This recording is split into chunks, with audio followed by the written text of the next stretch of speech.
Kelly, to start today's episode, I wrote a poem. Amazing. I wrote a poem. Wow. And I have it right here. And Okay. You wrote that today? I wrote it today. Okay. Let's hear it. Poet. I don't know why I'm acting like I'm writing. Don't know. This is in honor of the book we are covering today, which is the book of Leviticus. Here we go. Can't wait. I call it Leviticus. Leviticus. Leviticus. More like Legiticus. Did I say that? Yes, I didicus. So thrilled I might Leviticus. And scene. Thank you very much. I'm going to be in the lobby signing autographs if you want to see me after the show. Wow.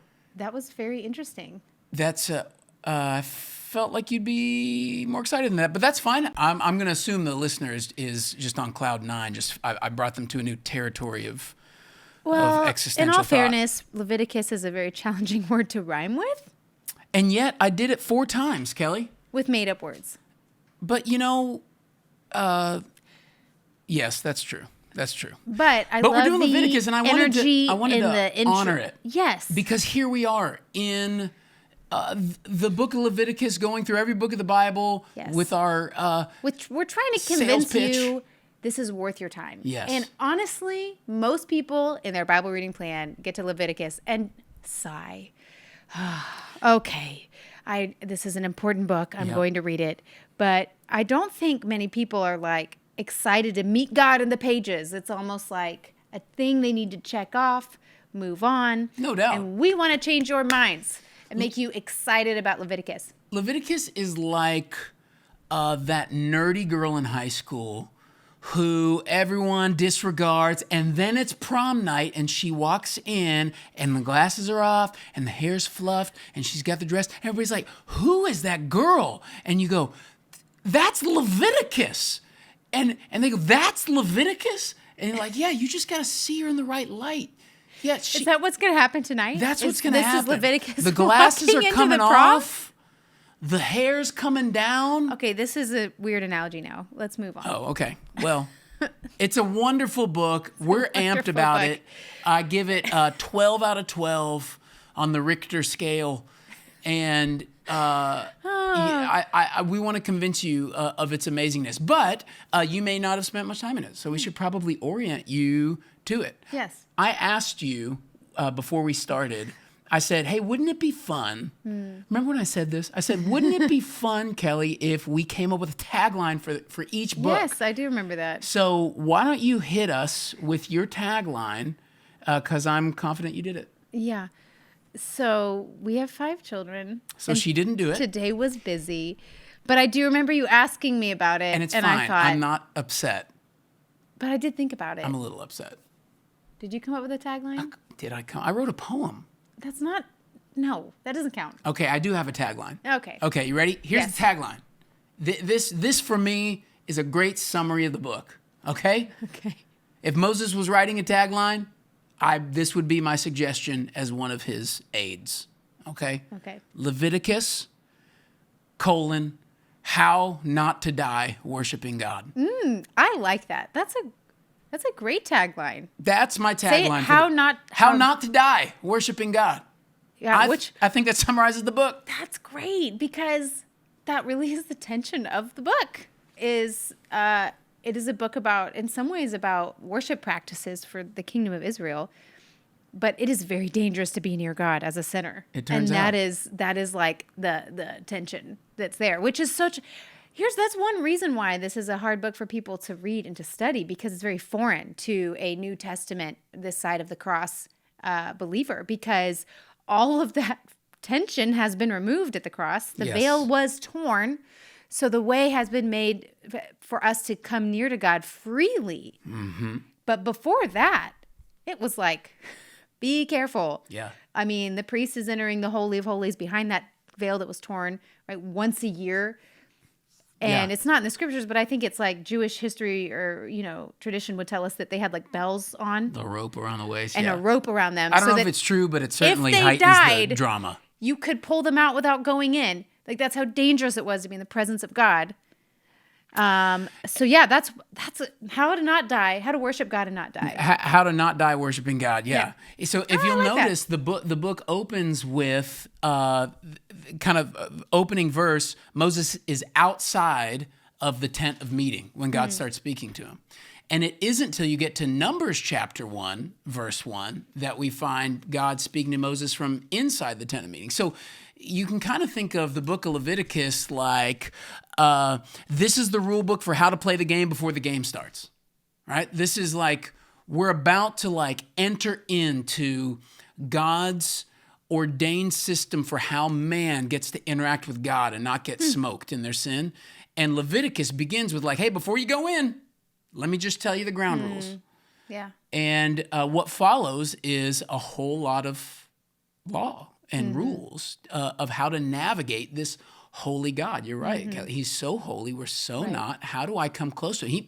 He brought me out of Egypt, but I still got to get next to this guy who can't be around sin, and I'm full of it. Right. And he's totally pure, and I'm not. He's totally clean, and I'm not. And so I love that. I don't think I've ever made that connection, what you just said about him being outside the tent, inside the tent. Leviticus 1:1. that's interesting, right? Then the Lord called to Moses and spoke to him from the tent of meeting. Yeah. Then Numbers 1:1. Then the Lord spoke to Moses in the wilderness of Sinai in the tent of meeting. Yeah. So That's fascinating. yeah, I think that's a really helpful connection. And I think the other thing that's interesting about this book, we said it last time, but Exodus, the book right before this, the Israelites are coming out of Egypt.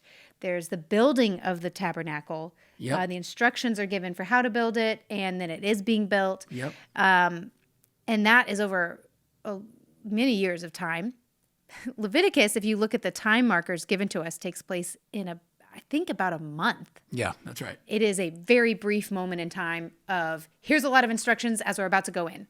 So, which is helpful to know because like it's the same size as all these other books, and sometimes our mind goes, oh, about the same length as the other ones, about the same amount of time. It's been helpful for me to go, okay, this whole thing is like a 30-day moment, and the next book is like way not that. The books before it are way not that. Right. So it's just this brief little window of time.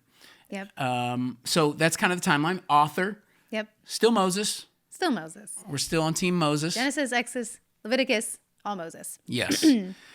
Genre. Let's orient ourselves to what it is. What would you say if somebody said, what kind of genre are we working in? I would say I put down some thoughts, but whatever. it's mostly law, Yeah. legal. You know, if you Yeah. want to use it that word. There's some story. Yep. There's a few moments that are type of historical. You got narrative. Aaron's sons. You got some of that stuff going down to the Yeah. priests doing stuff after they give the sort of guidelines for the priestly. Right. Yep. So there's a little bit of that, but by and large, it's a whole lot of instructions on offerings and all sorts of different situations. Cleanse it, yeah. Purity rituals. Right. Yeah, that's right. All like when this happens, do this. If this has happened, do that. In this situation, these are the things that you're doing. You know, it's a lot more legal law. You know, things like that. Instructions on certain things.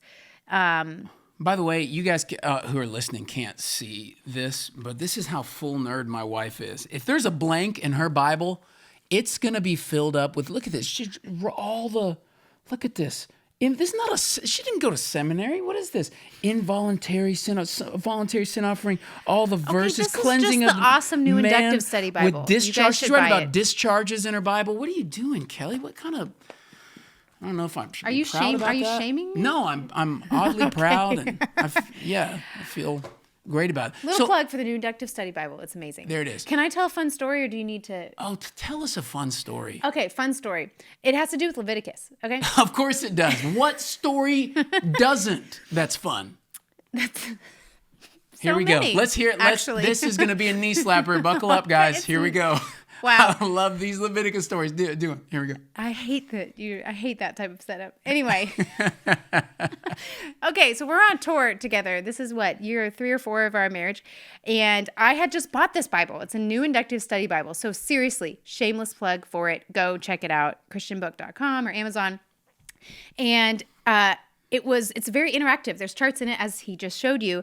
And so I'm reading through it, and I got to Leviticus, and it gives me this assignment in the beginning of the book to go, anytime you read about an offering, make some notes about it. And it gave me this chart, and I love a good chart. So I was like, sweet, I'm going to fill that out.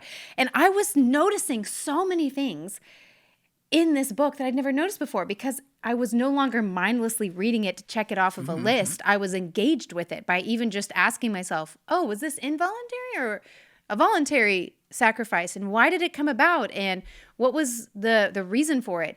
And I found it I was noticing so many things about just even God's preferences for certain things, all that. Anyway, so we were on tour, and I'll never forget it. We were, next venue, it's you and me and your band, and you guys were about to play a board game or something. And I was like, I'm sorry, guys, I'm actually going to read Leviticus because I'm so excited to keep reading it and making my way through this chart. And you heard the record scratch stop and And I thought it was the wildest thing that I was like, I can't believe I'm actually excited to read Leviticus. And I was over there at the table at whatever hotel or place we were, making notes in my chart of Leviticus while you guys were, just being, You are never more attractive to me than when you talk Leviticus to me.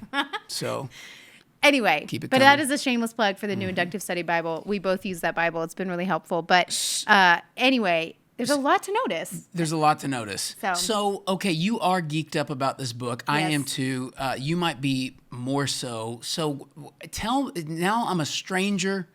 I'm a clearly listener. I'm driving in my Mazda Miata. And I'm going, what is it about Leviticus, Kelly? As the top is down and in my car, and I'm zooming through the streets of Pensacola. What is it, Kelly? Wow. About Leviticus that you love so much? This is how I envision our clearly listener, by the I was way. going to say, if that is you driving a Mazda. It's a teal green Mazda Miata with a top Please send down. us a message. There's a teddy bear for... Okay. Okay. Yeah, okay. What was the question? I'm saying, what lights you up? What do you love about this book? It was the first time really reading it and studying it. This is going to sound crazy, but a sin for me came alive. Like just even something that was kind of two-dimensional in my theology. Sin, right? Basic of Christianity, right? I have sin. I should get rid of it. I can do that at the cross. Trust in Jesus. Be free from my sin, right? I was in church, Sunday school. I did all that, knew that. This gave sin depth of, turned it from 2D to 3D and gave it sights and sounds, and the depth of what offends God deepened. Yep. Like I remember reading about unintentional sin. Yeah. And there's this moment. Yeah. It's like, essentially, this book is going, okay, so if you sin because you didn't know it was a law, like you weren't even aware that it was something wrong, but you do it. So it's an unintentional sin. Here's the offering, the guilt offering, because you're guilty in your sin. Yeah. Here's the offering for that. And I remember being like, whoa, wait a minute. What a crazy thought, because we usually think of sin almost entirely as something very volitional. I'm aware. If we're not aware, we're just like, well, it's a mistake. But honestly, our legal system doesn't operate that way. If you're speeding, through an area that is a lower speed limit and then you get pulled over, you're like, I didn't know. It's like, well, too bad you didn't know. You're breaking the law. So here's so even our own legal system doesn't operate that way. Mm-hmm. But I just feel like it deepened my awareness of what sin costs, the damage it incurs in my own life and others' lives, and how seriously God takes it. And I think that was a really good thing for my soul as a church kid who grew up in church and somebody who was generally a moral, nice person on the outside. Yeah. I think it also did some really good things to my relationship with God. That's one of the reasons I love it, is I think it actually, even as a New Testament believer, even though we don't do these laws anymore, it helped bring some color to that was really good. Yep. For me. It helped me appreciate just my relationship with God in new ways. So. That's right. Yeah. That's amazing. What would you say? I think I appreciate that this book, this is going to sound weird, don't cancel me. I appreciate how bloody this book is. Please don't hang up. What I mean is you cannot read the book of Leviticus and not be faced with the horrors that our sin causes, right? It is full of animal sacrifices to atone for or make right or reconcile us to God because of what we've done. And there's just no escaping it. And we live in a very sanitized culture as Christians, especially in the West. We can have a very unbloodied Christianity. And I know these terms are weird and we don't like this. Again, you may be hearing this going like, oh, I feel uncomfortable. But that's kind of my point. We feel uncomfortable about this, but it's worth saying there's no such thing as a bloodless redemption. There's no such thing as a bloodless gospel. It costs something for us to be reconciled to God. And Leviticus makes me stare that right in the face. I can't escape it. It is constantly saying, your sins have separated you. That requires the life of something to bring you back near to God. And it really prepares my heart for the gospel that's coming in the New Testament. I mean, imagine like you have no context for any of this. You've never read the Old Testament and you drop into the tail end of one of the four gospels and you're going like, this is what was required to make us right with God.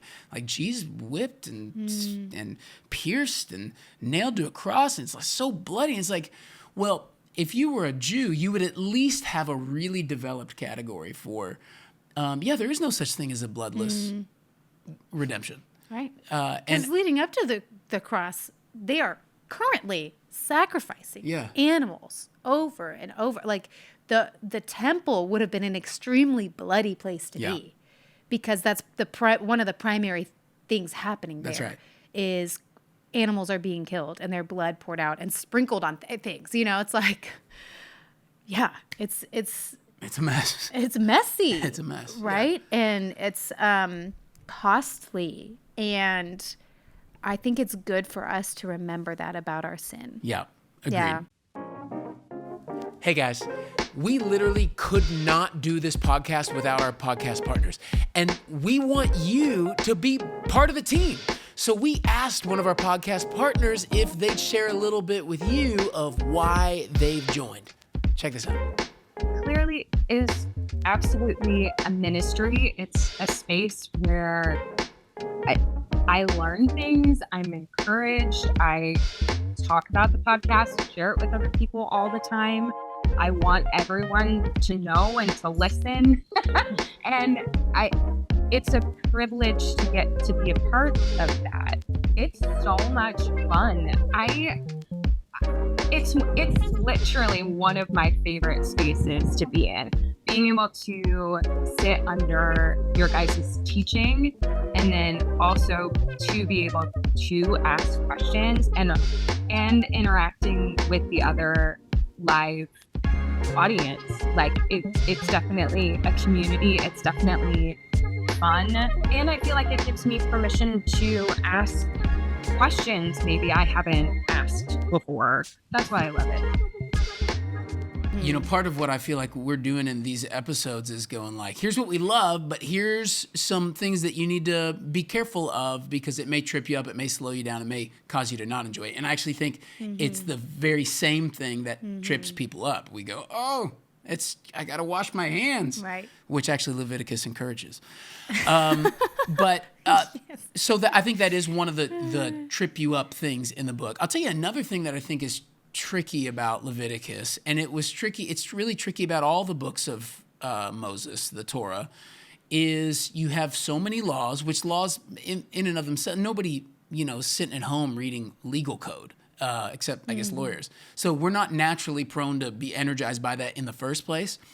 But then you have these laws, and they feel so disconnected from my reality and so irrelevant to me. And if you have any sort of like Christian wherewithal and you understand the gospel, you may even feel that even stronger. Like, dang, Jesus has already taken care of all this. Right. So why am I back in the book of Leviticus reading about sin offerings and guilt offerings and at burnt offerings and grain. What Jesus has accomplished that. So is there any spiritual benefit? So I think that's probably the hardest thing for the average person coming to this book. If you're new to reading the Bible, or if you just can't make your way through this book, I bet this is one of the biggest reasons. Like, what does this have to do with literally anything?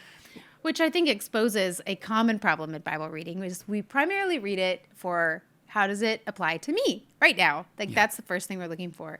I have a big presentation at work today. How is Leviticus going to help me? What kind of inspiration is this going to give me? Or I'm in the middle of a really hard situation with a family member. Okay, Leviticus 4, unintentional sins, when a leader sins unintentionally. Okay, so much for an inspiring quiet time today. So we can feel like that. But if you can come to it going, this is telling me something about my God, something about his character and his nature. Can I be a detective enough with this book to look for those things? That's hard to do. We tend to be very driven and led by our needs that are facing us right now. We tend to be very immediate, like what's in front of me today.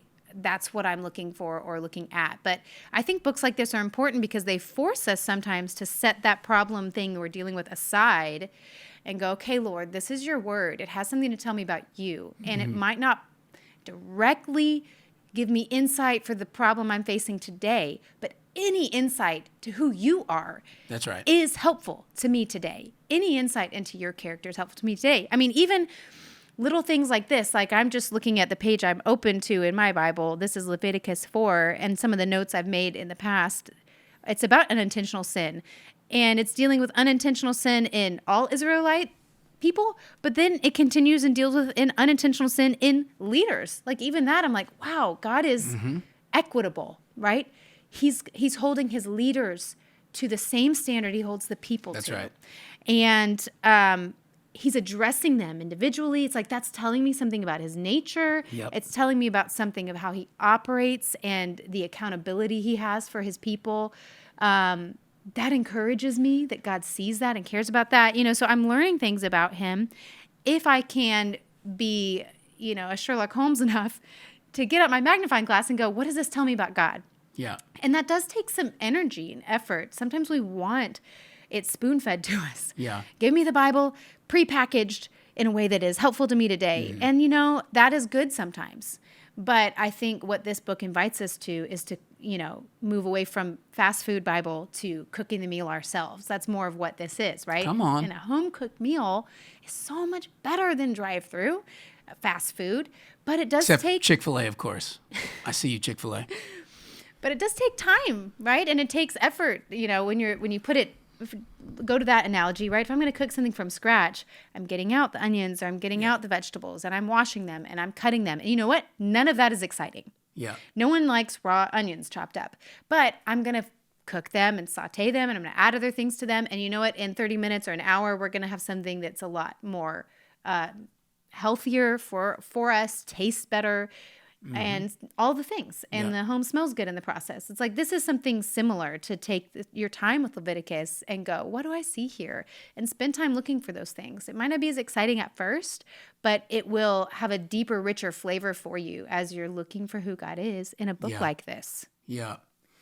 That's great. I think another thing I think about, like how do you thrive in the middle of all these laws is to just, and we've said it in various ways even in this episode, but to step back for a moment and go, wow, this is 27 chapters of just how other than me my God is. Like, this book is tedious. And there's good reason. It's like, when you finish reading this book, you're like, oh, he's that clean?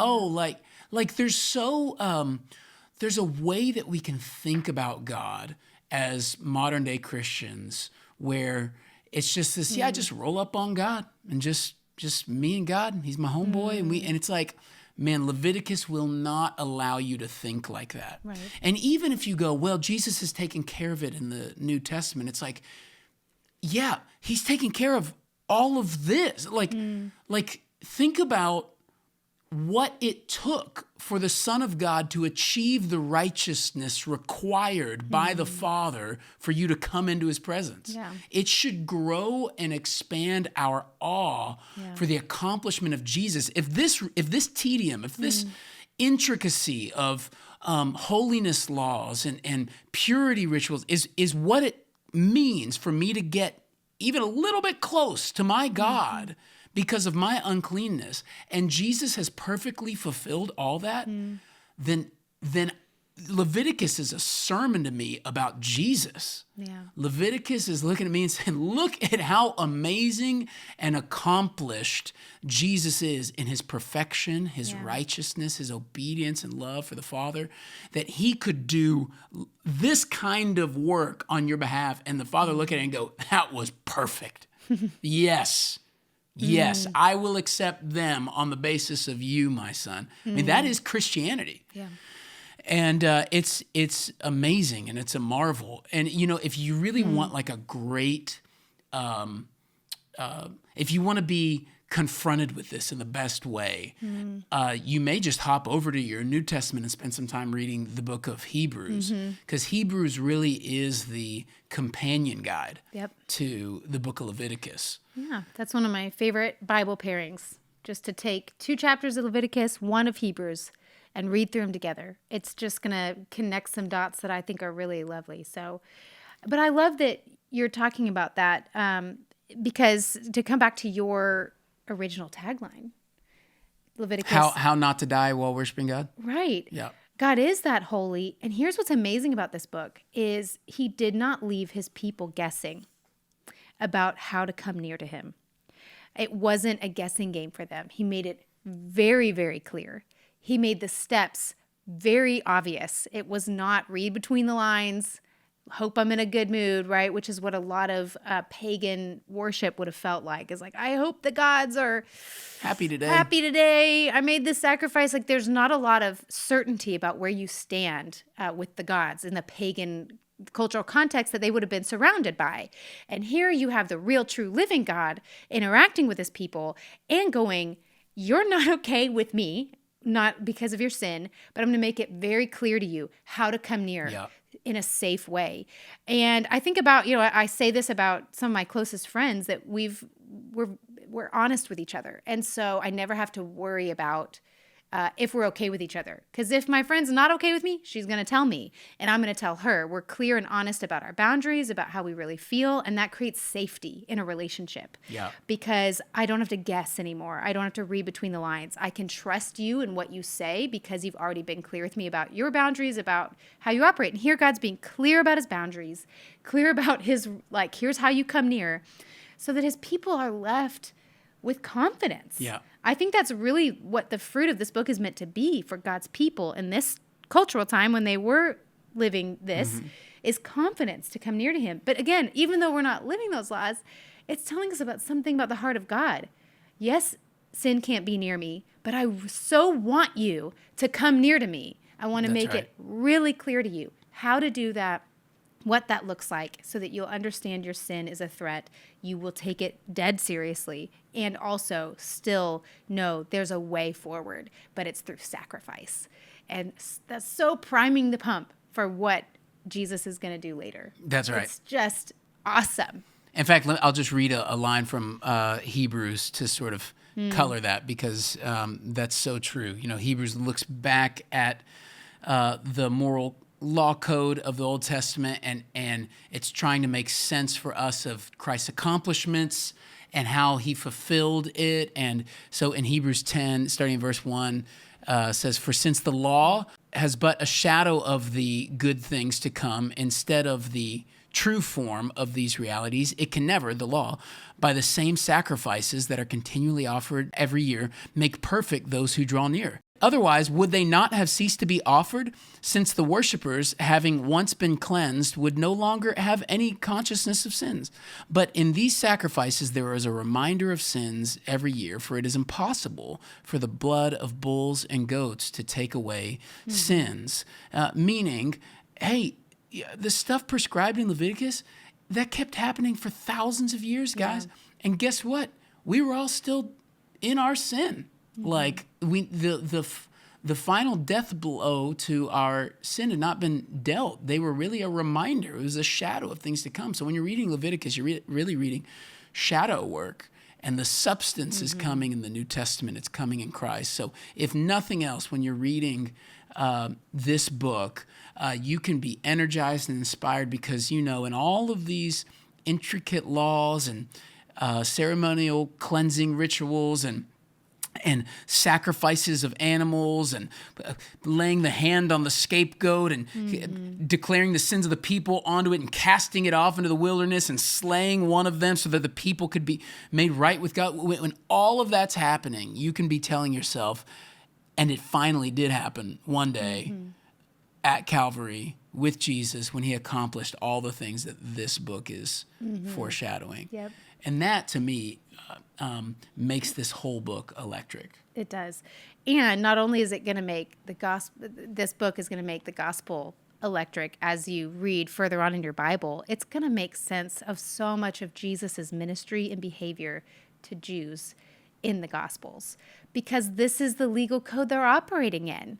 And so to know it, to be familiar with it, is going to help you as you read about Jesus in the New Testament with his disciples, interacting with the Pharisees, and all the comments that are being made that sometimes feel like, it's like learning the inside jokes, It's like, these aren't jokes, but, Wow.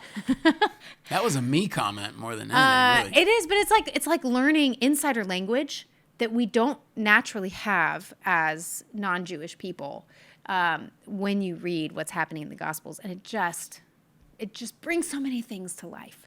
Yeah, well, if the tagline is how not to die worshiping God, then the great example is Leviticus 10, because in Leviticus 10 you have Aaron, who's the priest, the high priest. You have his two sons, Nadab and Abihu. And it says in verse 1, they took their respective fire pans, after putting fire in them, placed incense on it, and offered strange fire before the Lord, which he had not commanded them. Verse 2, and fire came out from the presence of the Lord and consumed them, and they died before the Lord. Then Moses said to Aaron, it is what the Lord spoke, saying, by those who come near to me, I will be treated as holy, and before all the people I will be honored. So Aaron, therefore, kept silent. Oof. It's like, yeah, that's a great little window of what Leviticus is really trying to spare the people of God from. It's not just that God wants to be worshiped. It's God wants to be worshiped rightly. He wants to be worshiped in the way that pleases him. And this is what Leviticus highlights for us, right, is that there is actually a wrong way to worship God. And Nadab and Abihu who found it out the hard way. Yeah. Well, and that key phrase, in which he had not commanded them. Yeah. Implication in reverse, right, is we're to worship him in the way he has commanded. That's right. Which even that can translate into application for us today as New Testament believers and go, what has been commanded of me in this new covenant I'm in? Yeah. I'm not in this covenant's old time period, and my life looks different, but there are New Testament things that have been commanded of me, and it is right for me to worship God in the way that he has set out for me. Yep. Not in just the way that I feel like it today. And even maybe more gospel connected than that could be to say the way he has commanded the New Testament saints to worship him is through the Son. The leaning on the accomplishments of the Son. So if in the Levitical model, we're leaning on, in faith, we're leaning on the prescribed sacrificial system that gets us near to God.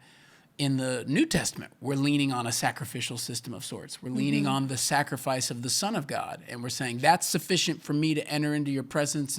And it's really a beautiful connection. But that is what Leviticus is trying to do. So Protect from no more God, he just doesn't want y'all to die. Abihu moments. Yeah, that's right. Abihu. Is that how you said his name? I said Abihu. It feels saucier. I like it. I've always said Abihu. But Abihu? that sounds wrong. Abihu? I don't know. Okay, so we really hope you dig in. So go read it. The book of Whoa. Yes, that's where we're ending it. Leviticus. That was perfect. And scene. Okay, we hope you are super jazzed about reading the book of Leviticus, but make sure you don't read it without our Leviticus one-pager. What? You can get a link to it in the show notes for $5, less than a cup of coffee. You can get a one-page printout that you can just fold up and put in your Bible, and it is going to help you through the book of Leviticus to read it for yourself. And we're doing that for every book of the Bible. Yeah. Like every book of the Bible, we are making this with charts and graphs and things for you to fill in to make sense of these books of the Bible for you. And if that sounds awesome, awesome. You can buy them individually, or better yet, become a monthly partner with us, and we're going to give them all to you for free. Yep. So become a podcast partner with us. There's a link in the show notes, and we would love to give that to you as a gift for doing that. So we hope that is a great resource for you, and we hope that you join us next week as we jump into the book of Numbers. Hey! See you then.